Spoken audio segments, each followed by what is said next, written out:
Well, friends, my colleagues on the dais, first of all, I thank the hosts for organizing this, and I'm very glad that Franchise India has been founded by one of the people who should be an inspiration to the other young Indians who should learn to make and cope up with this globalized world on their own. And they should take opportunities which are available, and they should rise in a globalized and a more integrated world. Although I represent PSG Chamber of Commerce, which is a business house, but I'm well aware that education cannot be treated just as any other business. First of all, there should not be any expectation of a return of investment or a making of profit. That is not really the goal of education. I don't think you can have institutions like Yale or Harvard or King's College or Oxford or Cambridge if you want to see the return on capital. No, that cannot be the game. You need land, certainly, you need infrastructure, you need government support, yes. But then, that is the crux. There has to be a motivation to educate, motivation to rise, and motivation to help our people to rise and prosper and to develop in this country. Long ago, much before India became India, and it was known as Bharat or Hindustan, we had the best educational systems in the world. Whether it was Takshila or some other places, we had the best. Our decline started precisely because education was sought to be made a monopoly by the then people in power. Intentionally vast amount of people were kept deliberately illiterate so that they can serve, and the slavery in India started in-house. It didn't come from overseas. First, because of the rigid and inhuman caste system, where the top priests monopolized education, intentionally made everybody illiterate. That's how India became weak. The roots are not here. Whatever problem we are facing here can be traced to Mahabharata. You can record me, I have no shame. When Dronacharya refused to teach somebody archery because he was a lower caste, that is the root of India's problem. That is the root of India's politics even today. If you go to rural areas, especially the government schools, I'm sorry to say that all these statistics which are being got at about 60,000 universities, many of them exist only on paper. Go to the rural schools in villages, the buildings is in shambles, there is hardly any toilet, there is hardly any teacher. There are schools, as I repeat, which are not even worth mentioning. All these things have to be treated at the grassroots level. We at urban areas, we are far more successful and we are far more lucky. But India, which is Bharat, and the numbers which we are talking about, 1.3 billion people, 60 to 70% of our population below 35 years, and I think about 50% below, say, 14 or 15 years. This is a kind of ambitious target which we have to meet. Government, of course, can meet a part of it.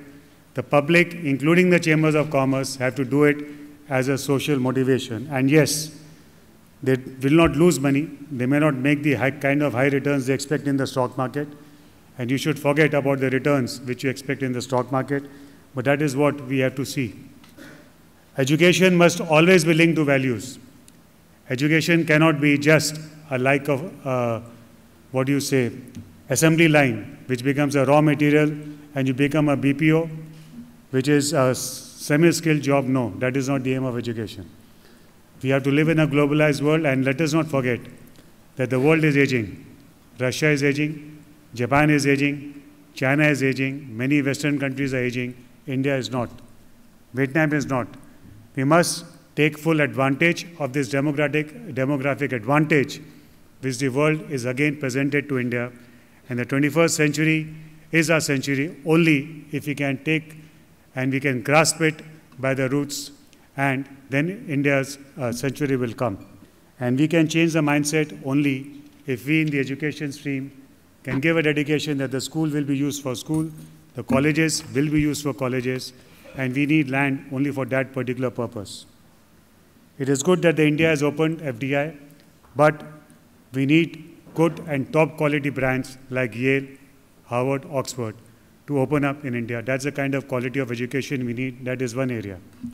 Second area is a primary education, which, as I said, has to come to the bottom level. They can't afford it, so we should not even expect to earn anything from them. You can do it in various models, which is already working. I don't want to repeat. Some people are doing it in the slum areas. Some people are doing it in villages. And I'm very glad that most of the industry, wherever they're setting up plants or factories, they're helping the people in that location to educate themselves. We should not lose sight of that. And long before this, let us not forget that education has always been driven in India by the private sector. Whether it's Birlas who set up Pilani, and they have set up schools throughout the country, whether it's Tatas, you have Shri Ram School, you have Ramjas School. All these schools and colleges have been set up by private initiative. We also had examples of missionaries who set up St. Xavier's, St. Thomas, St. Stephen's throughout the length and breadth of the country. They have done a very good job. And therefore, the public-private partnership has always been there in India, and is not something new. What is new is the ease with which people get degrees and which they show universities on paper, but India does not need degrees. We need education. Why don't we want our sons and our sons and daughters to become teachers? It's a very good question. Why not? Teaching should be a noble profession. If you don't want to be a full-time teacher, at least become a part-time teacher. But why don't we become full-time teacher? Is it because the pay scale is not good? Is it because teachers don't command the kind of respect they should get? Yes, it is true. You don't get the kind of respect which you get. In many schools, today if the teacher hauls up a student, chances are the teacher will lose a job or the student will go to court. This is another area which needs a very deep examination. Teachers must be respected, and we need the best persons in each profession, whether it's a doctor, whether it's a lawyer, whether it's a businessman, whether it's a scientist. The best person must come and teach, even whether it's part-time. Now you have internet, you have so much IT. We can take advantage of IT and inculcate those systems. We must also remember that the quality of the public schools in India, you can't compare with the quality of public schools in America or in Europe or in Singapore. And let us not blame the government. They don't have the money, they don't have the skills. So again, we in the private sector, and during this conference, we should come up with a policy framework that what do we expect from the government. And we should do it dividing the various levels at which each education, both at the basic level, where the people can't even afford anything, at the elementary level, where they can only learn how to write their name, and how to promote them to go at the next level. And if somebody doesn't get admission in a good college or an institution, what are the IT tools which we in the private sector should develop, and we should make it available to the government, which should take the government approval so that it is properly integrated with the education system and it can be taught to those students, and they should also get a degree which is recognized. We should also welcome foreign participation. We should also welcome foreign franchise and brand into India so that the Indian education system can take forward. It is education at a different level. They should be told how to respect both males and females, and there is no distinction today in today's world between a male and a female. Both must have the same rights. Education should not be limited to schools and colleges. We should also have a continuous education and a learning program. It is compulsory for many professions in the Western country, not in India. But we should have a device how to keep educating, how to keep sensitizing our police forces, our military forces, and even the people who are expected to serve us.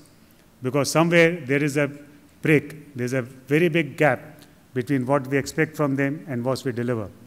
That is true even for auto drivers, that is true even for our taxi drivers, and that is true for every service provider in our country.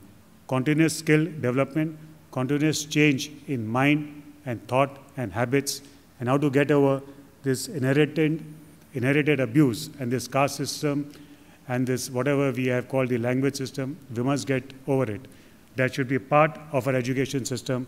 Education should not be limited to what only the business wants. It should be extended to what is good for our society at large.